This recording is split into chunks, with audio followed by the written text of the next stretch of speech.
saya juga kan mundur dari DPRD. Ya. Ya, mundur dari DPRD. Nah, teman-teman, maaf ya, bukan itu, tidak ada yang melanjutin lagi. Ya, jadi pemerintah kota maupun pemerintah kabupaten juga ya bersikukuh mempertahankan argumen masing-masing. Nah, itu memang tidak ada yang jiwa-jiwa negarawan gitu kan. Harus tahu historisnya seperti apa. Kan tadinya juga masyarakat satu kesatuan. Ya. Tasikmalaya, Kabupaten Tasikmalaya, karena ada keinginan, nah itulah maka sulit kalau memang bekerja seperti itu, akhirnya kan terbengkalai terus kan.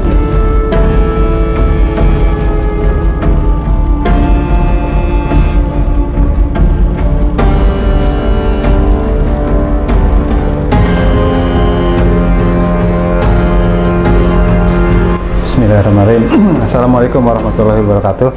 Sampurasun Baraya Kabar Priangan, kembali bersama saya Zulkarnain Finaldi dalam podcast Kabar Priangan. Kali ini saya kedatangan tamu luar biasa, Baraya, Bapak Haji Henry Hendriana. Selamat pagi Pak Heri. Pagi. Assalamualaikum warahmatullahi wabarakatuh. Baraya Kabar Priangan, bagi warga Tasikmalaya dan Priangan Timur khususnya, mungkin tidak asing ya dengan nama Pak Heri. Beliau adalah politisi senior di Kota Tasikmalaya, tokoh masyarakat, pengurus juga DKM Masjid Agung Tasikmalaya. Beliau termasuk salah satu deklarator PAN di Tasikmalaya juga. Dan kali ini jadi notaris yang cukup kawat ya Pak Heri ya. Pak Heri, salah satu yang paling menarik dengan Pak Heri ini, beliau pernah menjabat sebagai Ketua Komisi 1 DPRD Kabupaten Tasikmalaya dan pernah menjadi Ketua Pansus Pemekaran Kota Tasikmalaya. Nah ini Pak Heri, beberapa waktu lalu kami pernah berdiskusi dengan Pak Basuki Rahmat ya tentang keberadaan Kota Tasikmalaya, juga dengan Pak Gusni Gunawan. Ternyata ada beberapa hal pernyataan mereka yang menyatakan bahwa satu, katanya pemekaran Kota Tasikmalaya gagal Pak Heri ya. Yang kedua juga tentang masalah penyelesaian aset-aset yang milik Kabupaten Tasikmalaya ke Kota Tasikmalaya. Pak Gusni bilang bahwa ini harus diserahkan ulang, yang beberapa tahun lalu telah selesai, telah rampung, katanya harus diserahkan ulang. Nah ini dari awal mungkin pertanyaan saya tentang pemekaran Kota Tasikmalaya, apakah pernyataan Pak Basuki itu betul gitu? Baiklah, sebelum ke sana mungkin harus tahu dulu sejarah kenapa apa tujuan dari pemekaran itu. Nah, tujuan dari pemekaran itu harus tahu apa maksud dan tujuannya. Apakah memang apa ini sudah sesuai dengan tujuannya? Yang jelas bahwa kebetulan begitu kami duduk di DPRD pada tahun 99, karena itu pada masa reformasi kan gitu kan. Di sana di salah satu di undang-undang tentang pendidikan menyebutkan bahwa kota administratif berubah menjadi kota otonom atau lebur, tidak ada lagi istilah administratif, dihapus sehingga menjadi kecamatan biasa. Karena dulu itu pemerintah Tasikmalaya itu kota administratif ada di Tasik gitu. Maka bisa meningkat menjadi kota otonom atau lebur, masing-masing menjadi kecamatan yang tiga itu. Nah, karena sebelumnya dari dulu konon katanya tahun 80-an sudah mengajukan ingin jadi kota pemerintahan kota, tetapi mungkin belum ada kesempatan yang baik. Nah, adanya kesempatan Undang-Undang 22 tahun 99, nah ini memungkinkan untuk menjadi kota otonom, sehingga pada waktu itu ya kami diberi mandat oleh DPRD untuk pansus itu untuk memekarkan, dikaji dan sebagainya. Karena jadi keinginan ada, undang-undang ada, itu kan sangat memungkinkan. Karena kenapa harus dimekarkan? Karena kalau dibanding dengan wilayah Jawa Tengah, Jawa Timur kan kecil-kecil daerah Wilayahnya, otonom itu wilayahnya, ya wilayahnya. ya. Sementara Tasik begitu besar, Luas, sangat luas, begitu luas. Nah maka sepakat dan juga pemerintah juga menginginkan adanya 2 pemerintahan. Kenapa mesti harus ada 2 pemerintahan? Karena ya kalau tadinya 1 pemerintah diurus dengan 2 pemerintahan mungkin akan lebih baik kan tujuannya kan. Ada pemerintahan yang daerah dan ada itu kabupaten, ada juga kota. Kan beda-beda segmennya, beda ngurusnya. Kalau kabupaten berarti ngurus yang lebih rural lah kan gitu kan. Kota adalah ngurus perkotaan kan gitu. Nah itu maksudnya memang sangat ini dari dulu penduduk 1,5 juta, 1 juta ke kabupaten, 500.000 ke kota kan akan lebih terurus ya, gitu kan. Nah jadi kami sebagai anggota dewan ya keinginan masyarakat seperti itu ya berusaha sekuat tenaga dengan diatur-atur. Alhamdulillah singkat cerita itu bisa dimekarkan dengan catatan tidak peningkatan kota administratif, tetapi ada penambahan wilayah. Harusnya kan 3 kecamatan, Cipedes, Cihideng, Tawang. Nah, tetapi karena kami melihat itu terlalu kecil, saya sering mengatakan buang sampah aja akan susah kalau 3 kecamatan menjadi kota otonom. Nah, maka ditambah Indihiyang, tambah Kawalu dan tambah Ciberem waktu itu ya. Mangkubumi nggak? Belum. Belum, Mangkubumi kan pemekaran dari itu. Dari Kawalu kan gitu kan. Nah, akhirnya ditambah kalau melihat ke undang-undang kan di pasal kalau nggak salah 125 undang-undang 22 itu hanya meningkatkan kota administratif menjadi kota otonom. Nah, ini ditambah. Alhamdulillah bisa diterima kan gitu kan. Tapi tidak melanggar aturan Pak Heri itu dengan penambahan wilayah itu. Karena pemerintah pusat mengizinkan. Ya coba kalau hanya 3 kan susah gitu daripada nanti berebut wilayah. Coba kalau misalnya 3 kecamatan. Akhirnya buang sampah kan udah wilayah kabupaten. Iya, makanya itu akhirnya kabupaten juga sepakat. Yang kedua juga ada kepentingan politik juga. Kalau 3 kecamatan penduduknya tidak 500.000, ya hanya 200.000 jadi anggota dewan. Jumlahnya juga agak sedikit. Jadi ada dukungan politis, dukungan masyarakat itu sangat kuat sehingga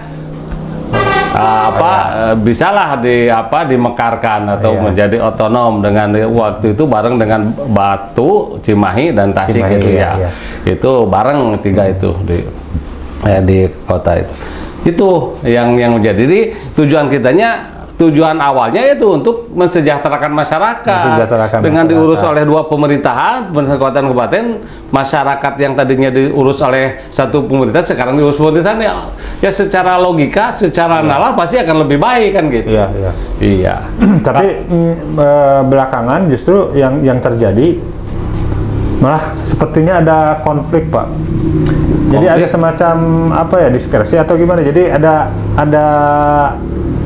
ini mah orang kota, ini mah kabupaten seperti itu. Bahkan kemudian akan sengketa aset juga kan akhirnya jadi seperti itu.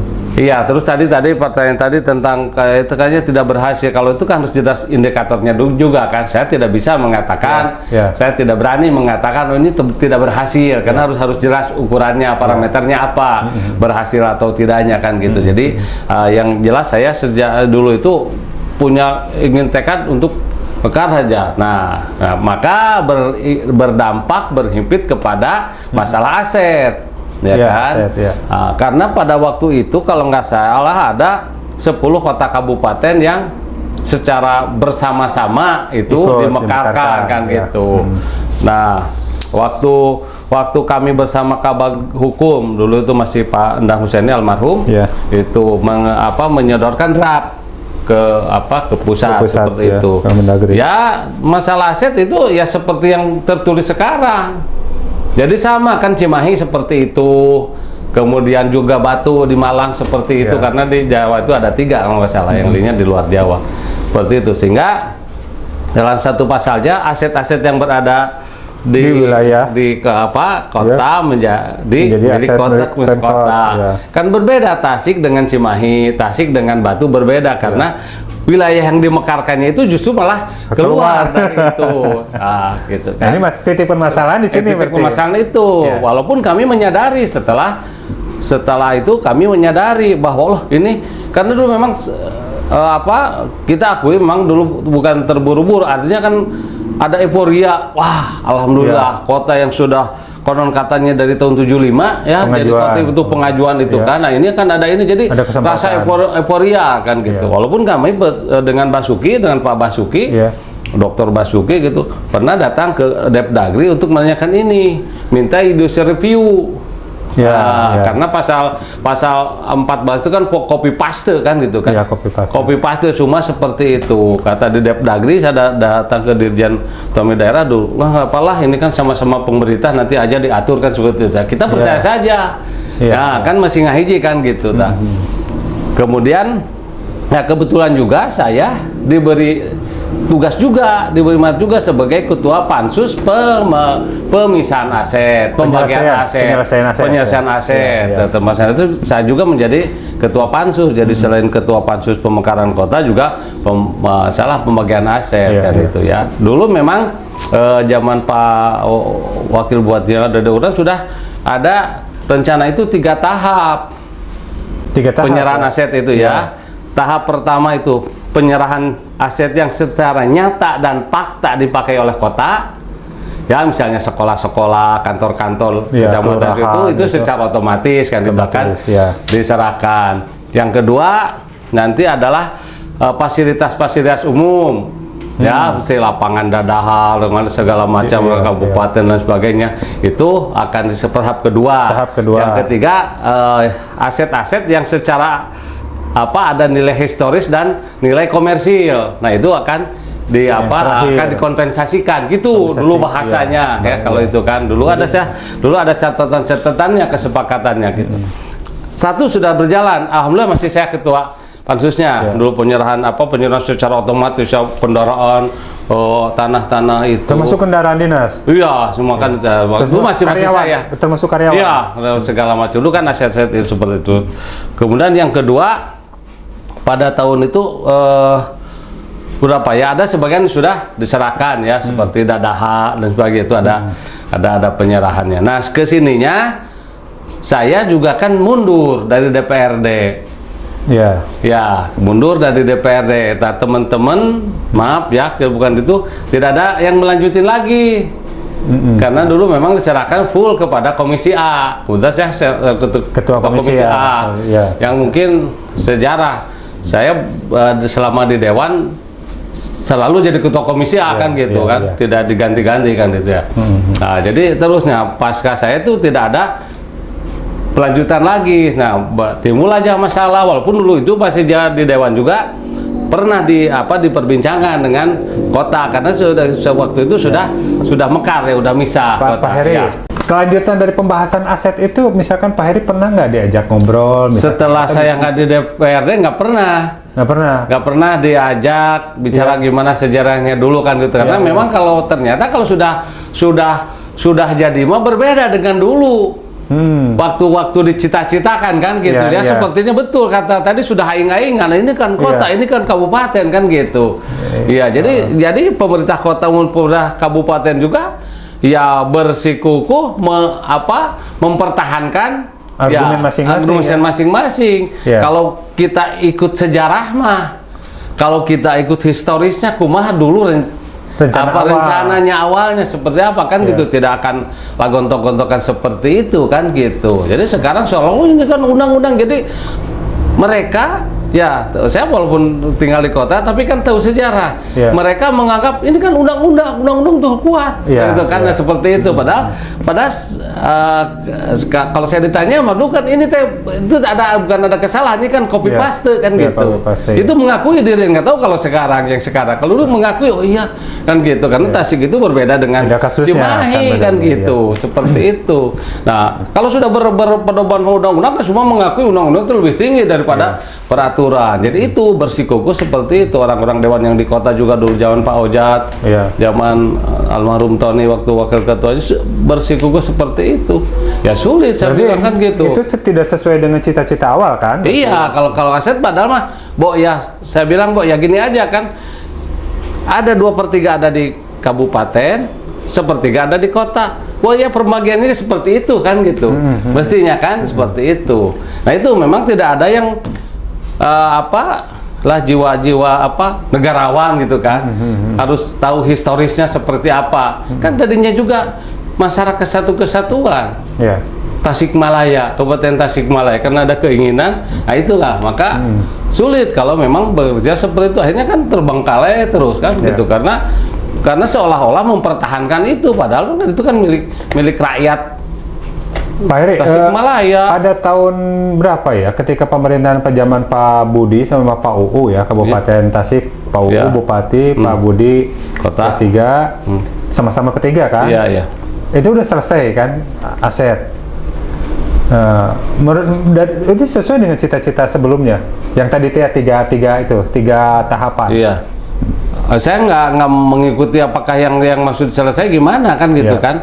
Kalau selesai dalam artian sudah pembagiannya secara adil dan merata sesuai dengan itu ya udah selesai, tapi kan ternyata tetap saja dipertahankan seperti Setda kan gitu kan, masalahkan Cilembang seperti itu. Bahkan ada aset-aset yang rencana untuk asrama haji asrama haji kabupaten itu kan menurut saya belum selesai, belum final kan gitu kan. Jadi betul pernyataan Pak Agus Nigusnawan bahwa ini harus ditinjau ulang. Ya artinya kan ini kan sama pemerintah turunlah, pemerintah pusat atau pemerintah provinsi kan.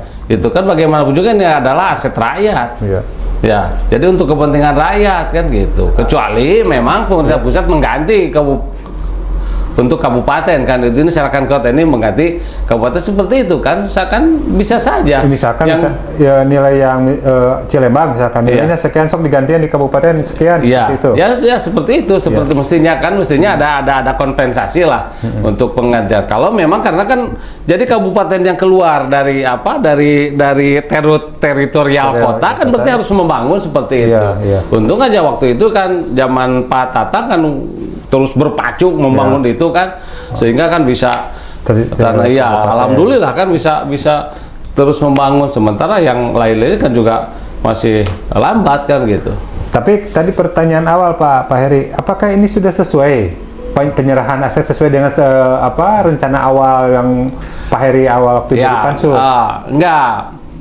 Bukan masalah tidak sesuai, karena memang kalau lari kepada undang-undang seperti itu, tetapi kan undang-undang itu ada historisnya kan gitu kan, ada sejarahnya. Kebetulan saya pelakunya dulu, saya minta di judicial review agar pemerintah pusat itu membagi mana aset untuk kota, mana aset kabupaten. Nah itu tidak terjadi. Iya, karena di PPN ku pemerintah pusat. Ku Depdagri, ku Dirjen Otonomi Daerah, ya udahlah kan itu nggak ada. Tapi ternyata di bawah difasilitasi oleh provinsi itu tidak selesai kan gitu. Iya, gitu. Tinggal maka ini siapa yang harus memfasilitasi kan gitu. Tapi nampaknya sekarang sepertinya tidak dipermasalahkan ya. Sudah tidak, ya. Cuman permasalahannya kan itu tadi kan, jadi permasalahan masyarakat. Betul, jadi tidak terbengkalainya itu kan. Cilembang ada yang. Ya seperti itu. Menurut Pak Heri ini seharusnya bagaimana nih? Iya, kemudian kepada awal lagi tujuan dari pemekaran. Tujuan pemekaran itu akan dua-duanya memberikan kesejahteraan kan gitu. Ya menurut saya kan itu aset sekian itu kan ada oleh milik rakyat Tasikmalaya. Kebetulan rakyat Tasikmalaya terbagi dua, ada yang kota, ada yang kabupaten, tinggal berbagi. Yang 2/3 ke kabupaten berarti asetnya 2/3 untuk kabupaten. Sepertiga untuk kata, kecuali yang lain yang memang secara fakta sudah itu oleh kota, seperti sekolah-sekolah, kantor-kantor kecamatan. Berarti kan, yang dimaksud Pak Heri itu yang ketiga ya? Poin ketiga itu kan? Yang poin ketiga itu. Iya kan, seperti bangunan itu, pendopo dan sebagainya kan gitu. Siapa ini yang punya peran, Pak, untuk menyelesaikan? Jadi di sini memang harus ada leader, harus ada yang mau kan gitu. Ya, jangan berebut hanya untuk jadi kepala daerahnya saja. Nih itu permasalahannya. Selesaikan kan gitu. Iya. Artinya kepala daerah. Nah, karena sekarang diciptakan seperti itu, jadi wajar kalau tadi kata Pak Jul yang mengatakan, oh ini masyarakat kabupaten, ini masyarakat kota kan gitu. Iya. Nah itu karena memang dari awal diciptakan, oh ini aset kota, ini aset kabupaten kan gitu kan. Nah, diciptakan seperti itu, jadi ada dikotomi kan gitu, kota kabupaten. Ya jadi kalau diciptakan seperti itu, jadi nanti tidak melihat dari awalnya seperti apa.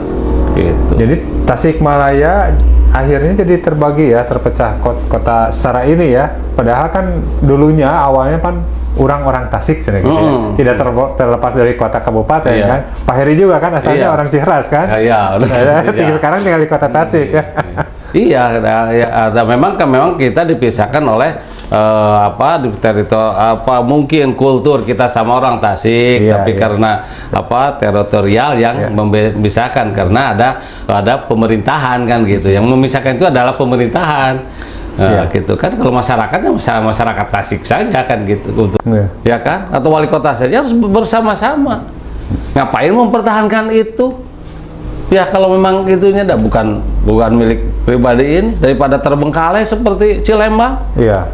Kan gitu. Jadi tempat maksiat Pak Heri ya? Iya, kan itu mending kan dimanfaatkan. Itu kan awalnya juga kan gitu, sejarah juga ini milik orang Tasik. Gitu. Ya itu tinggal ada keinginan nggak, bukan berpikir pribadi. Seharusnya gimana? Tapi berpikirnya untuk kepentingan masyarakat, bukan saya orang ke Tasik, saya harus mempertahankan kota Tasik. Saya orang kabupaten, kabupaten, bukan begitu. Apakah itu diserahkan ke kota misalkan? Ya kalau sepakat kabupaten serahkan, misalnya. Nah, itu, tapi kalau itu sepakat untuk dibagi ya dibagi menurut saya. Jadi tergantung manfaatnya, daripada terbengkalai tidak mau memanfaatkan. Kan wajar kita punya lahan tidak dimanfaatkan dengan baik kan. Bertahun-tahun gitu. lagi. Bertahun-tahun kan udah 2001, sekarang udah 2023. 23 tahun kan gitu. Ya. Jadi itu. Jadi memang kunci awalnya kan dari pemerintah daerah, dari pimpinan dulu baru ditindak. Tanpa ada tindak lanjut tadi juga kan susah. Jadi, tapi kalau ada instruksi dari ini sama-sama yuk kita selesaikan misalnya seperti itu. Iya. Oke, Pak Heri, sekarang kita beralih tadi ke pertanyaan yang belum terjawab menurut saya soal ini. Apakah secara substansial pemekaran kota ini sudah sesuai dengan cita-cita awal? Masyarakat sejahtera, kan pelayanan ini. Cita-cita awal kan memang untuk salah satunya adalah untuk kesejahteraan masyarakat, pelayanan ke masyarakat, lebih memberikan kemudahan dalam memberikan pelayanan kan gitu kan. Nah, kemudian tentunya dengan tadi saya sampaikan, dengan dilayani oleh dua pemerintahan kan akan lebih harusnya terlayani dengan baik. Kesejahteraan juga akan meningkat kan gitu. Cuma saya kalau menanya apakah sudah sejahtera, saya tidak tahu indikatornya sejahtera atau tidak kan gitu. Catatan akhir satu ini kan kita sangat menonjol sekali Pak Heri. Bahwa Tasik itu berdasarkan data kota termiskin. Tasik mana? Kota Tasikmalaya kan, data pengangguran tinggi, angka kemiskinan juga tinggi kan seperti ini. Nah, kalau melihat data itu kan berarti tujuan mensejahterakan masyarakat kota Tasik tidak tercapai, Pak. Ya makanya harus jelas nggak indikatornya kan gitu kan.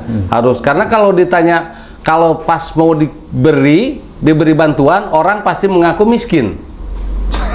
Ya, itu kalau sekarang didata oleh RT, pasti semua ingin mendapat bantuan kalau hitungannya dari sana. Ya, karena satu RT hitung siapa yang perlu bantuan, pasti semua ngaku. Yang punya motor, yang itu kan juga pasti ngaku miskin. Karena kan sekarang yang disebut miskin itu seperti apa? Harus ada indikator penghasilannya berapa kan gitu. Ya, itu kan pasti akan lebih banyak karena pasti tidak akan kurang. Kata Pak PJ itu kan sekarang karena datanya berdasarkan mereka yang mengaku miskin ingin diberi. Tapi coba misalnya ditulis di rumahnya, rumah yang rumah orang yang perlu bantuan gitu kan. Nah, Pakai stiker. itu ada pakai stiker aja kan gitu. Itu akan ya makanya saya nggak tahu indikator disebut miskin itu apa penghasilannya berapa kan gitu kan. Iya. Gitu. Jadi yang menurut Pak Heri kategori miskin ini patut dipertanyakan Iya. gitu. Iya, kategori miskinnya harus jelas BPS, dulu. Pak Heri. Kata BPS ya silakan mungkin hitung-hitungan BPS gitu Iya, kan. Saya iya. tidak mengatakan bahwa masyarakat Tasik belum sejahtera karena Iya. saya tidak bukan peneliti kan, Iya, bukan iya. ahli dibilang itu kan gitu. Iya, Iya iya. kan. Gitu. Jadi saya tidak mengatakan kalau sejahtera. Kalau mungkin dari segi pelayanan umum seperti itu ya dari ke hari memang ada peningkatan lah, bagus udah kan sesuai gitu. ya, berarti ya. Adalah kan ada walaupun mungkin ya masih ada biaya tinggi dan sebagainya kan gitu. Itu yang harus mungkin itu. Investasi Pak Heri. Ya. Dan salah satu juga berdasarkan kata orang nih, kata peneliti katanya kemajuan suatu daerah, kesejahteraan suatu daerah, ekonomi suatu daerah karena bisa dilihat meningkat jika memang iklim investasinya bagus gitu, seperti itu. Saya melihat sekarang ini kan hotel-hotel tumbuh ya bahkan di dekat kantor-kantor kami di Jalan Bypass ini Insinyur Haji Juanda ada rumah sakit baru kan seperti itu. Ini artinya kan orang pengusaha udah mulai mau invest di sini. Iya, ya harus mungkin harus ada datanya di bidang penanaman modal itu. Ya. Setahunnya berapa ini yang berinvestasi di Kota Tasikmalaya. Walaupun memang kalau saya berpandangan tujuan dari kota itu kan adalah kota jasa, bukan pertanian kan sektornya itu kan. Kota otomatis Tasik, kota Tasik industri dan jasa. Iya, industri dan jasa. Maka tingkat jasa harus lebih ditingkatkan. Nah, sehingga menurut saya untuk memberikan peluang investor datang ke Tasik maka diberikan kemudahan lah oleh pemerintah Tasik. Misalnya dalam pengurusan perizinan kan gitu kan itu diberikan akses yang mudah, diberikan kalau perlu gratis. Nah, karena kan akan mendatangkan ini kan gitu. Jangan dipersulit kan gitu kan. Jangan beranggap ini ada investor. Wah, ini kan lagi ngurus izin ini. Wah, kita dipersulit agar ada sesuatu yang masuk. Harusnya dipermudah. Tapi dengan catatan, investasi masuk di Kota Tasik dan catatan nanti pegawai-pegawainya gitu kan adalah harus orang Tasik kan, tenaga kerjanya kan harus orang Tasik, kecuali tenaga kerja tertentu yang memang tidak dipunyai orang Tasik seperti itu. Jadi kan itu buat apa sekarang bayar misalnya retribusi untuk perizinan sebagai sementara kan gitu kan, hanya satu kali. Tapi kalau sumber daya manusianya bisa bekerja di sana kan akan terus kan sepanjang hayatnya seperti itu. Nah, itulah kadang-kadang kan kita seperti itu mengejar yang kepentingan kecil untuk mencari hanya mencari PAD itu kan gitu. Sementara rakyat tidak dihiraukan kebutuhan tenaga kerja tinggi kan gitu kan. Pak Heri bilang dipersulit, emang dipersulit pas sekarang? Bukan maksud dipersulit, misalnya ada kantor yang maksudnya jangan dipersulit kali. Syukur kalau kan memang sekarang pelayanan kan apalagi online dan sebagainya kan gitu kan. Lebih mudah. Nah, hanya kan biasanya di kita kan banyak yang gangguan-gangguan kan gitu kan. Mana akan membutuhkan itu seperti itu. Itu maka seperti kota ini harus jerah RUTR-nya kan, rencana tata ruangnya kan gitu. Seperti sering saya ngobrol juga. Kalau ini RUTR-nya di sini untuk toko, ya udah toko nggak usah pakai izin lagi. Ya, maksudnya di sini daerah ini peruntukannya untuk gudang. RUTR-nya, misalnya untuk gudang, pergudangan, bikin gudang tuh nggak usah izin lagi. Izinnya maksudnya izin biasanya ada izin tetangga, izin segala macam kan, seperti itu kan. Karena kalau izin tetangga siapa tahu kan gitu kan, si perusahaan itu akan berseberangan dengan tetangga itu, bisa bersaing dan sebagainya kan, pasti tidak akan mengizinkan kan gitu kan.